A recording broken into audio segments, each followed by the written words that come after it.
우리는 지난 시간에 요한일서에서 주제가 반복된다는 말씀을 들었습니다. 우리가 하나님의 자녀라는 증거, 영생을 얻었다는 증거, 하나님을 사랑한다는 증거가 두 가지가 있는데 하나는 형제 사랑이고 또 하나는 계명을 지키는 것입니다.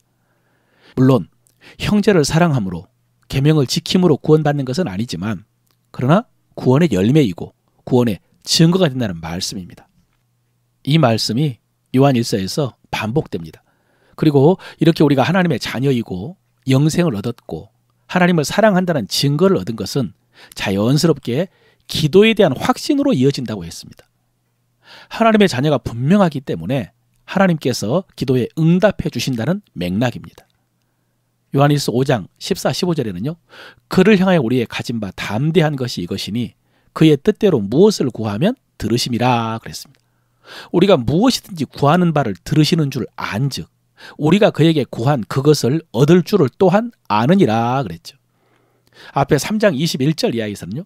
사랑하는 자들아 만일 우리 마음이 우리를 책망할 것이 없으면 하나님 앞에서 담대함을 얻고 무엇이든지 구하는 바를 그에게 받나니 이는 우리가 그의 계명을 지키고 그 앞에서 기뻐하는 것을 행함이라 그랬습니다.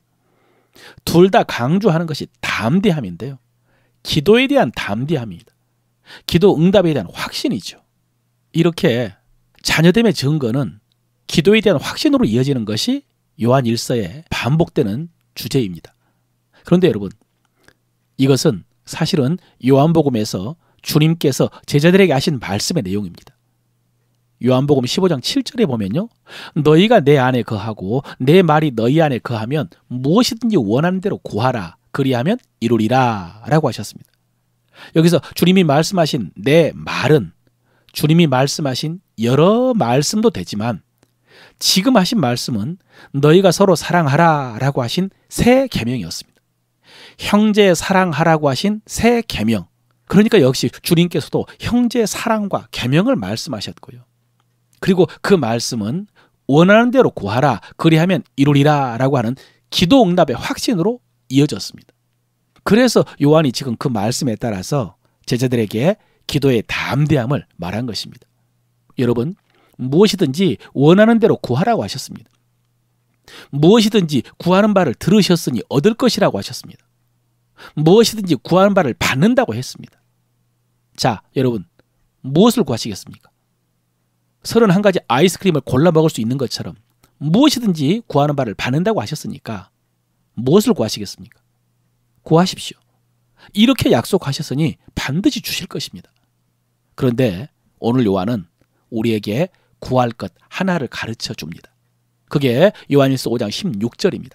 누구든지 형제가 사망에 이르지 아니하는 죄 범하는 것을 보거든 구하라. 그리하면 사망에 이르지 아니하는 범죄자를 위하여 그에게 생명을 주시리라. 사망에 이르는 죄가 있으니 이에 관하여 나는 구하라 하지 않노라 라고 했습니다. 사망에 이르는 죄라는 뜻밖의 주제가 나왔지만 일단 기도, 구하라는 측면을 먼저 살펴보면은 여러분 무엇을 구하라고 합니까? 형제가 범죄하는 것을 보거든 그를 위하여 구하라 라고 했습니다. 예, 우리가 무엇이든지 구할 수 있는데 그 중에 형제를 위하여 기도하라고 하십니다. 그렇습니다, 여러분. 이것도 우리 믿음의 증거가 되고 이것도 우리 믿음의 진정성이 확인되는 것입니다. 우리가 형제를 사랑함으로 믿음의 증거를 얻었고 그래서 무엇이든지 원하는 대로 구하라는 약속을 받았다면 우리 기도 속에 형제를 위한 중보기도도 있는 것이 당연하죠. 이렇게 형제 사랑은 중요하고요. 형제를 사랑하는 데 있어서 위하여 기도하는 그 중보기도가 필수적이라는 것입니다. 중요하다는 것이죠. 여러분, 지금 요한이 중보기도하라고 한 형제는 범죄한 형제입니다. 물론 그 죄는 사망에 이르지 않는 죄라고 했지만 어쨌든 형제가 죄를 범하는 것을 보거든 그를 위하여 기도해야 한다는 것입니다. 그것이 마땅한 도리라는 것입니다. 여러분, 형제가 범죄했을 때 혹은 형제의 허물이 있었을 때 우리의 본능은 어떻습니까? 우리의 본능은 예수님께서 말씀하신 것처럼 자기 눈 속에 들보가 있음에도 불구하고 다른 사람의 눈 속에 있는 티를 보고 그것을 빼라고 요구하는 것이 우리 본능입니다. 그런데 형제가 범죄한 것을 보면 어떻게 하기가 쉽겠습니까? 판단하고 정죄하고 험담하고 외면하기가 쉽겠죠. 우리의 본능은. 그런데 요한은 그러지 말라는 것입니다. 도리어 구하라고 하십니다. 그를 위하여. 방금 요한이 사망에 이르는 죄를 언급했는데 이것은 요한 1서의 맥락 속에서는 배도하는 죄입니다. 믿음을 배신하는, 이단을 따라가는 것이죠. 이런 사람에 대해서는 기도하라고 하지 않았습니다. 이 다음 편지인 요한 2서에 보면은 누구든지 이 교훈을 가지지 않고 너희에게 나아가거든 그를 집에 들이지도 말고 인사도 하지 말라. 그에게 인사하는 자는 그 악한 일에 참여하는 자임이라 그랬습니다. 이단을 따라가는 자에 있어서는 인사도 하지 말라고 한 것입니다. 너희가 배운 교훈을 거슬러 분쟁을 일으키거나 거치게 하는 자들을 살피고 그들에게서 떠나가라 그랬습니다. 이것은 바울의 가르침이죠. 여러분, 이렇게 사도들의 가르침에 불순종하고 이단에 빠진 사람에 대해서는 매정할 정도로 단호하게 관계를 끊고 떠나라고 했습니다. 그러나 그렇지 않은 형제들에 대해서는 비록 죄를 범했을지라도 위하여 기도하라고 하십니다. 그러므로 사랑하는 성도 여러분, 허물이 있더라도, 연약하더라도, 여러분 마음에 들지 않고 눈에 거슬리더라도 판단하지 말고 위하여 기도하시길 바랍니다.